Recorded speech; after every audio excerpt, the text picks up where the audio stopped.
আল্লাহ তাআলা কোরআনে সবচেয়ে বড় ধমক কি দিছে? ধমক হলো এই কথাটা, ওয়ালা তাকুনু কাল্লাযীনা নাসুল্লাহ ফাআনসাহুম আনফুসাহুম উলাইকা হুমুল ফাসিকুন। আল্লাহ বলে বান্দা, মুমিনকে বলছে, এটা ঈমানদারদের। এই আয়াতের আগের আয়াত, ইয়া আইয়ুহাল্লাযীনা আমানু, হে ঈমানদার মুমিন, আমি আল্লাহকে এই পরিমাণ ভুলে যেও না। ওয়ালা তাকুনু কাল্লাযীনা নাসুল্লাহ, এমন হয়েও না যে যারা আমি আল্লাহকে লম্বা সময় ভুলে গেছে। আমি কিন্তু একটা শাস্তি দেই, যে আমাকে লম্বা সময় ভুলে যায়, যে আমার নাফরমানিতে ডুবে যায়, আমি তার একটা শাস্তি দেই বান্দা। শাস্তিটা হলো ফাআনসাহুম আনফুসাহুম, আমি তাকে নিজের পরিচয় ভুলাই দিই।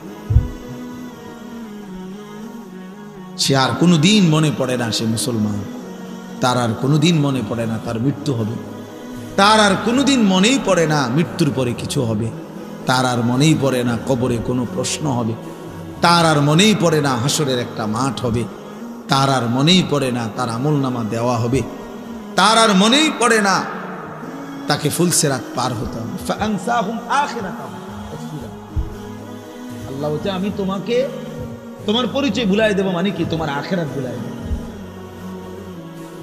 ভাত ভুলবা না, ভাত তরকারি ভুলতা না, এটা তো আমি জানোয়ারেরই খাওয়াই। আল্লাহ বল আখিরাত ভুলাই দেব, আখিরাত ভুলাই, তোমার আখিরাত ভুলাই দেবো, মঞ্জিল ভুলাই দেবো, গন্তব্য ভুলিয়ে দেবো।